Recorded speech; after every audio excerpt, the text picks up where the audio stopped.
40 mètres, les gars. Le quiz. 40 mètres, les gars. Le quiz.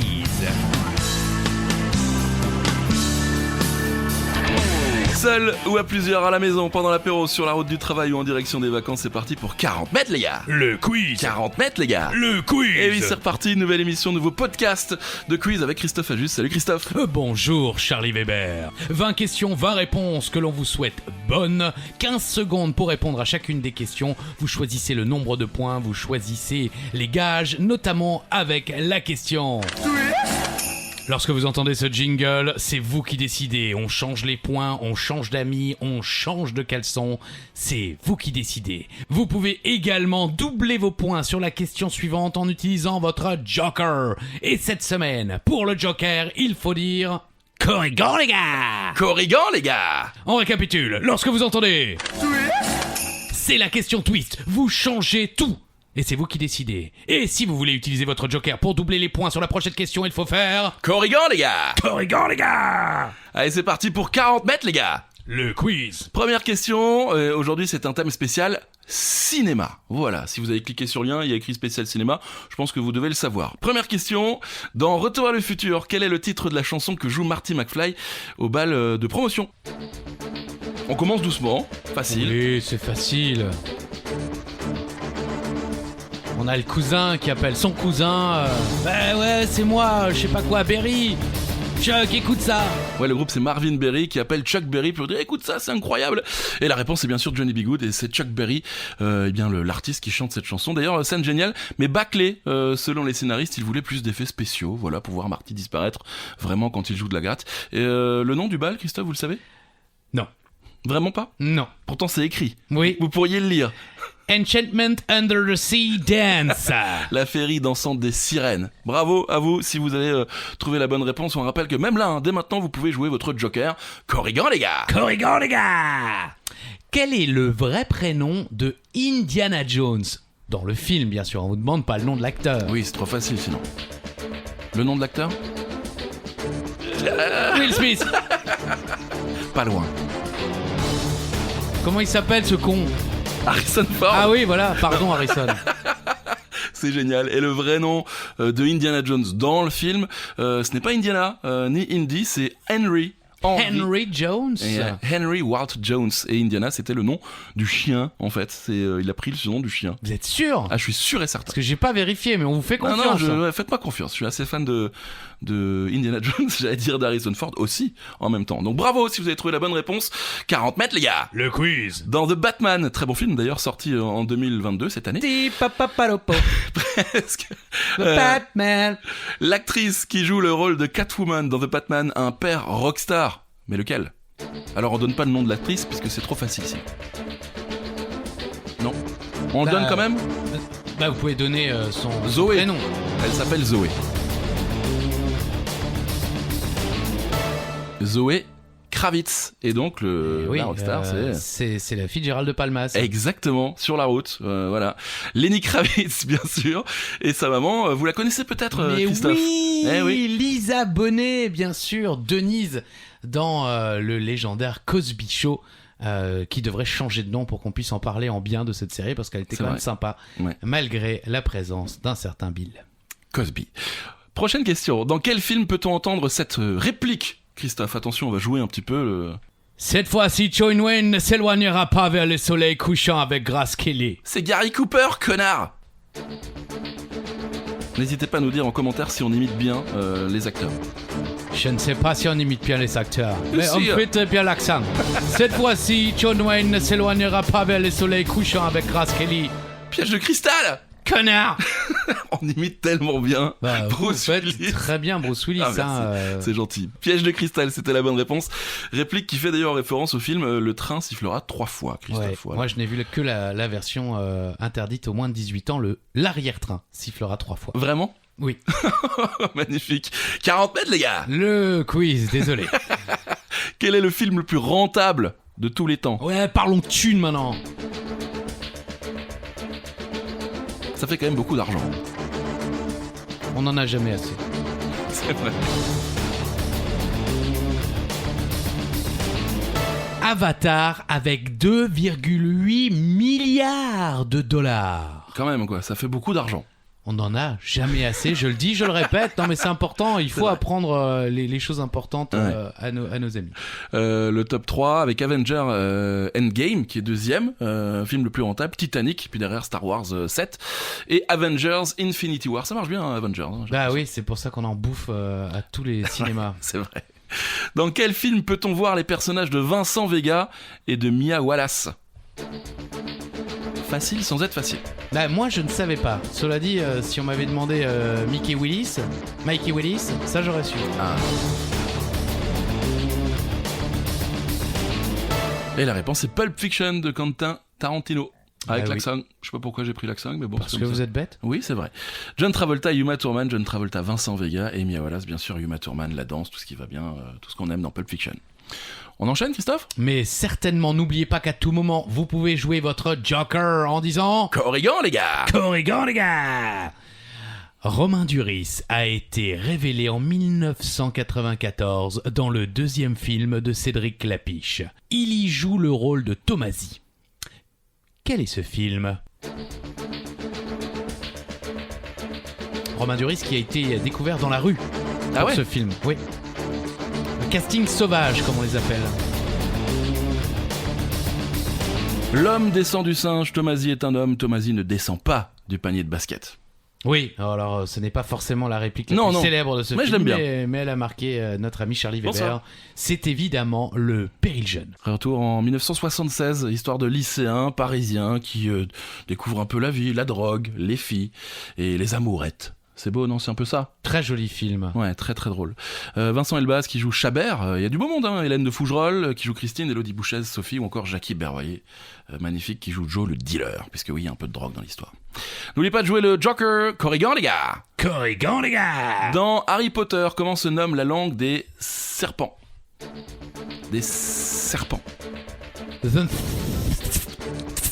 C'est un peu ça, on n'est pas loin.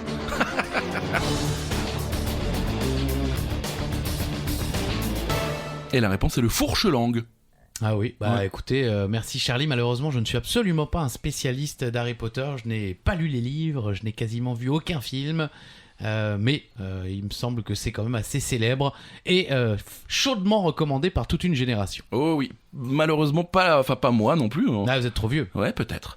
Langue réservée aux serpents du coup, mais qui peut aussi être parlée par les sorciers, mais souvent associée aux forces du mal. Ok. Voilà, et Harry parle le fourche-langue et est un peu jugé à un moment donné. C'est ce qu'on m'a dit, puisque je n'ai pas vu les films. La saga James Bond est l'une des plus célèbres de l'histoire du cinéma. Pouvez-vous nous dire combien de films sont sortis ?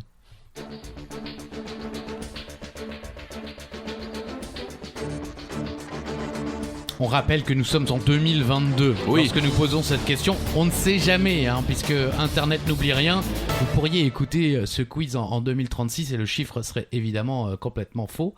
Mais là, en l'occurrence, c'est 25 films de James Bond 007 contre Dr No en 1962 à mourir peut attendre en 2021. Et d'ailleurs, c'était le dernier film de Daniel Craig en tant que 007. On spoil ou pas ? Ah non, mais je veux dire l'acteur. Ah non, l'acteur non. Ah bon, donc ceux qui n'ont pas vu se doutent de ce qui peut arriver au personnage. C'est cadeau, ça fait plaisir. N'oubliez pas le Joker, Corrigan les gars. Corrigan les gars. Bon, les prochaines questions, Christophe. 21 774 181 spectateurs pour le plus gros succès du box-office français. Mais de quel film s'agit-il ? Alors pour les amoureux des chiffres, c'était bien sûr 21 774 181 et non pas spectateurs. Ouais, c'était la Marseillaise quoi, avec l'accent. Que en France, Que en France, 21 774 181 personnes. C'est incroyable. Enfin bon, en l'occurrence, certains l'ont vu plusieurs fois, on le sait. Moi, je l'ai vu 0 fois. Donc je n'en fais pas partie. Il s'agit de Titanic. Et je l'ai vu 2 fois. Au cinéma ? Ouais, au cinéma, en scooter à l'époque. C'était il y a quelques années, en 97 quand même. C'est-à-dire que vous rentriez dans la salle avec votre scooter ? Oui, ça embêtait un peu le monde, mais j'étais assis tranquillement sur mon scooter. Alors, je mangeais mon kebab. Et non, je déconne, c'est pas vrai. Oui, on a beaucoup rigolé. On entend d'ailleurs les rires de nos auditeurs. Vraiment, chez vous, vous rigolez, je le sais. Vous aimez la vie, nous aussi. Film de James Cameron, bien sûr, sorti en 1997. Le top 5 des plus gros succès du box-office français, Titanic. En deuxième position, c'est le plus gros film français de l'histoire du box-office en France, Bienvenue chez les Ch'tis. Puis Intouchable, puis Blanche-Neige et les Sept Nains, 1938. Incroyable. Alors évidemment, depuis, au niveau des visionnages, Blanche-Neige et les Sept Nains a explosé, ça a dépassé le milliard. Et La Grande Vadrouille. Ah ça, c'est clairement du classique. Voilà, ça j'apprécie, Christophe. Merci, Charlie. Ah mais j'aime vous préciser certaines choses. Alors vous avez évidemment déjà vu le film Les Bronzés, mais connaissez-vous le titre de la pièce de théâtre dont le film est adapté ? Alors ça, je ne savais pas. Oui, parce que par exemple, Le Père Noël est une ordure est également issu d'une pièce de théâtre qui s'appelle Le Père Noël est une ordure. Mais un indice, la pièce de théâtre ne s'appelle pas Les Bronzés. Elle s'appelait Amour, coquillage et crustacés. Adaptée au cinéma, bien sûr, sous le nom des Bronzés. Et pour la petite info, sachez que Les Bronzés a été tourné en Côte d'Ivoire, à Assigny, petite station balnéaire qui est très appréciée des habitants d'Abidjan. Qui, le week-end, vont aller se baigner à Assigny. J'ai eu la chance de m'y rendre. On y mange du très bon poulet braisé. Ah, merci pour les petites infos TripAdvisor made in Christophe Ajus. Exactement. Dans la version originale de Toy Story, qui interprète la voix de Woody aux États-Unis, du coup.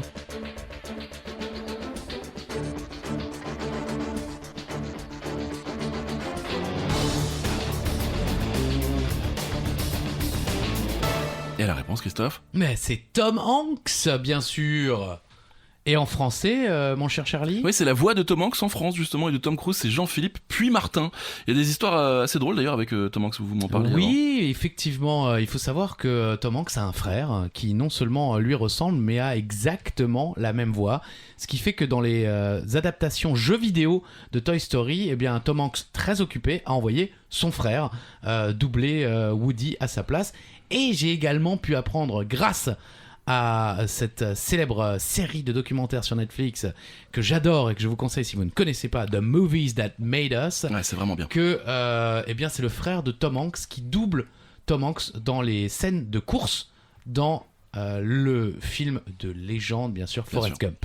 Joli, on savait pas. Mais il court plus vite, du coup, il court mieux ou quoi ? Ouh, et qu'est-ce que j'en sais, moi ? Je les ai pas chronométrés. Alors, on l'appelle, bougez pas, on revient. Super. Non, bon, bien sûr que non. Merci. Il précise parce que les gens se doutent. Oh purée, le numéro de Tom Hanks, c'est incroyable. 40 mètres, les gars. Le quiz. Ils ont le numéro de Tom Hanks.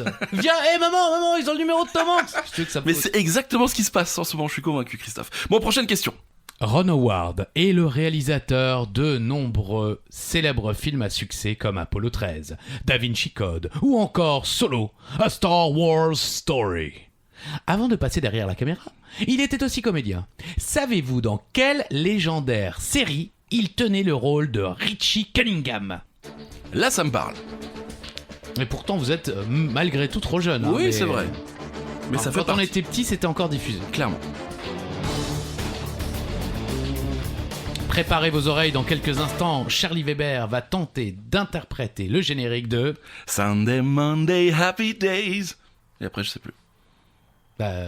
Tuesday, Wednesday, Happy Days. Ah, c'est ça ? Bah oui, c'est-à-dire il y a des jours, il y a une semaine. Ah, c'était ça le rapport du...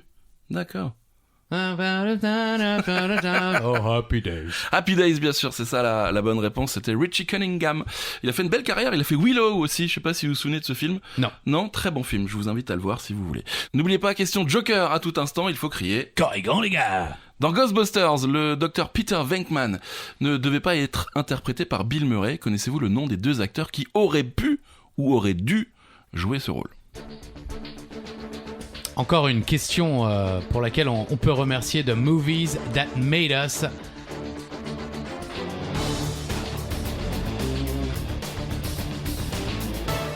Il s'agissait de John Belushi et Eddie Murphy. John Belushi était à la base du projet de Ghostbusters et malheureusement il décède en 1982, juste avant le début du tournage du film. Et Eddie Murphy va refuser le rôle pour aller tourner un flic à Beverly Hills. Pas mal. Le flic de Beverly Hills, oui effectivement Eddie Murphy je pense a pris une bonne décision que d'aller tourner le flic de Beverly Hills parce que ça a quand même fait exploser sa carrière dans le monde.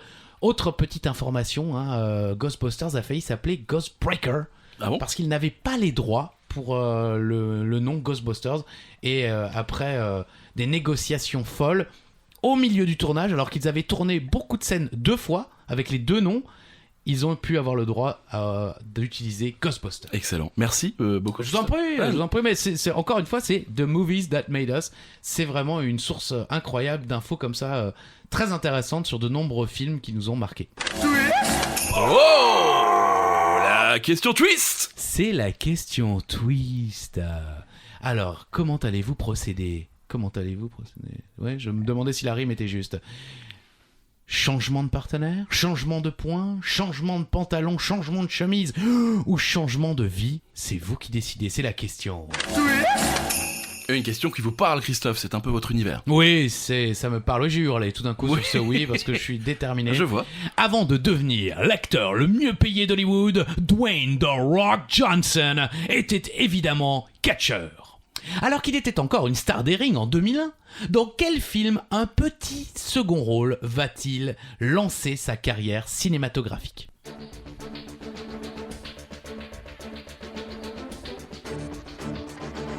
Ça lui fait quand même 20 ans de carrière. 20 ans de carrière, le quiz. Le retour de la momie. Ouais, je me souviens de ça. C'est à la toute fin du film, ouais. je crois, hein, parce que honnêtement, je me souviens pas avoir forcément vu le film, mais à la toute fin, il joue le roi Scorpion, et cette petite apparition va lui permettre justement de signer le roi Scorpion 1 an plus tard, je crois. Ouais, hein, ça sort pas longtemps après, ouais. Et d'ailleurs, les images de synthèse sont pas dingues dans ce film, on va pas se mentir. Mais bon, c'est vieux. Ça a lancé la carrière du Rock, qui depuis fait des trucs de dingue, quoi. Il produit, il réalise, et puis il joue quand même bien. Moi j'adorais Jumanji par exemple, les deux sont parfaits. Oui, il a beaucoup d'humour, il a beaucoup de recul sur lui-même, et effectivement, lorsqu'il est dans un film, même si le film est pas bon, on sait qu'on va quand même sourire, rire quelques fois. Tiens, on reste dans le sourire et le rire, mon cher Charlie. N'oubliez pas, le Joker, Corrigan. Il est aujourd'hui un acteur et réalisateur de comédie à succès, mais tout a commencé pour lui par l'envoi d'une cassette vidéo à l'émission Morning Live. Mais de qui s'agit-il ? C'est pas le même gabarit que le Rock. Ouais, mais on sent qu'il work out, hein, comme on dit en anglais, il s'entraîne. Philippe Lachaud. C'est vrai qu'il est taillé des fois dans certains films. Et donc il a envoyé une cassette de sketch, c'est ça, à Michael Young ? Exactement, au Morning Live, la légendaire émission du matin d'M6, bien sûr. Hein, Morning Live. Voilà. De 7h à 9h. Donc vous comprenez pourquoi Michael Youn a eu du succès et Charlie Weber fait des podcasts pourris avec Christophe Ajus. Et après cette cassette envoyée, il a été repéré et il a été engagé par Fun TV, hein, qui était une chaîne de télé, notamment sur TPS à l'époque. Joli, bravo. Et belle carrière pour lui. Il a fait d'ailleurs un très bon film, Nicky Larson, j'ai adoré. Ah bon ? Ouais, il est vraiment bien. Ah, j'ai pas osé regarder. Ah si, vraiment, il a toutes les références qu'il faut à la série, au dessin animé qu'on adorait regarder quand on était gamin. Franchement, c'est vraiment bien. Très bien. On reste dans le cinéma. Oui, je fais très bien les méchants de Nicky Larson. Ouais, c'est vrai. Dans quel film Vincent Cassel se prend-il pour Robert De Niro en disant devant le miroir de sa salle de bain la célèbre réplique de Taxi Driver ? C'est à moi que tu parles ! C'est à moi que tu parles ! Toujours aussi bon dans la... Oui, alors là, oui, c'était effectivement Robert De Niro de Oran, en Algérie. C'est à moi que tu parles ! C'est à moi que tu parles ! Ouais, c'est un classique, Christophe. Bah oui, La haine, bien sûr. Vincent Cassel qui imite donc Robert De Niro, qui en anglais dit You talking to me, I'm the only one here. Quand il essaye son flingue avant d'aller tuer du dealer et comment on appelle ça, un pimp, un proxénète. La suite de quel film est tirée la légendaire réplique d'Arnold Schwarzenegger ? Hasta la vista, baby. Schwartzy, mon héros de jeunesse.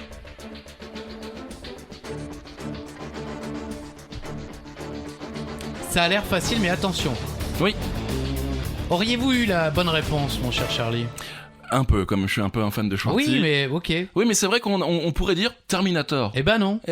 C'est Terminator 2. Eh ouais, mais il faut préciser. Ah oui, si vous avez dit Terminator, c'est faux. Eh oui, alors que on voit le pouce descendre en train de mourir, et puis c'est à ce moment-là, hasta la vista baby, on est d'accord ? Ah, je sais pas. Et voilà. Moi, je suis pas un spécialiste. Moi, je suis plus effectivement Predator, par exemple. Predator. Commando. Running Man. Ah, Running Man, très bon. Ah oui. Et un remake français, c'est ça, c'est vous qui m'aviez appris ça. Alors, Running Man est un remake d'un film français, effectivement, avec je ne sais plus qui.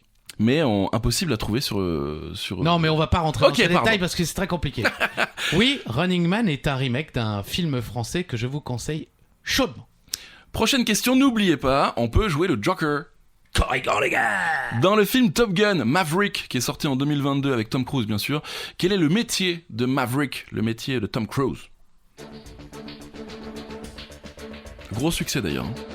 Oui, et alors tous les gens qui l'ont vu, je sais pas si ça fait ça chez vous aussi, mais tous les gens qui l'ont vu autour de nous, Charlie, c'est oh purée, il est trop bien, il faut aller le voir, il est trop bien. Exactement, c'est que tout le monde, Ah c'est oui, formidable. non mais on a l'impression que c'est un remake soit de Breaking Bad ou de The Wire. Non. Parce que tous ceux qui ont vu Breaking Bad ou The Wire disent ouais, c'est la meilleure série du monde. Non. Et là, Maverick, ouais purée, c'est le meilleur film du monde.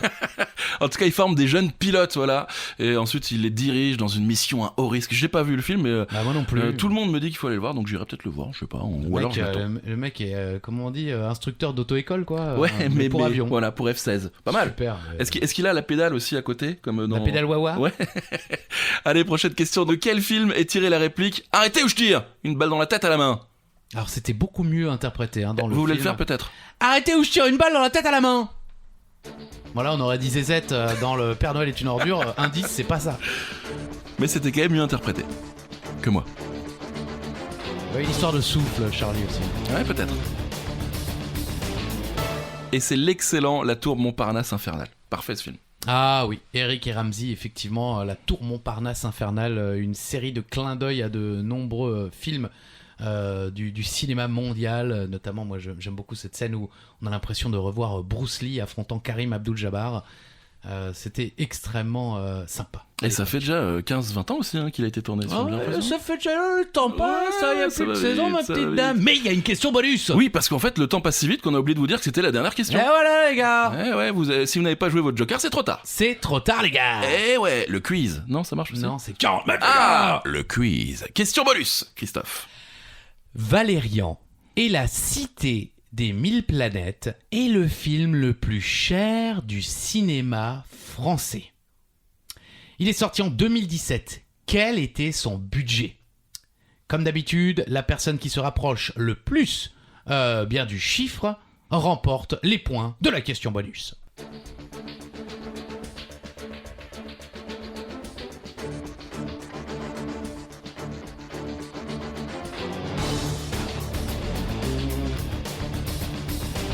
Bon, les chiffres, c'est pas mon truc, je vais vous laisser lire, Christophe. 197 471 676 euros. Donc 6 euros, c'est quoi? Ils ont acheté des pitchs ou de la bière ou non? 3 cafés, 3 pitchs. Ouais, c'est ça. Et ça s'est mis sur le budget. 676 euros, c'est beau quand même. 197 471 676 euros. Si vous êtes le plus proche, vous repartez avec les points. Peut-être 10 points, 15 points, peut-être un gage. Je ne sais pas, c'est vous qui décidez, Christophe. Exactement. C'est un petit peu votre quiz, même si on appelle ça 40 mètres, les gars. Le quiz.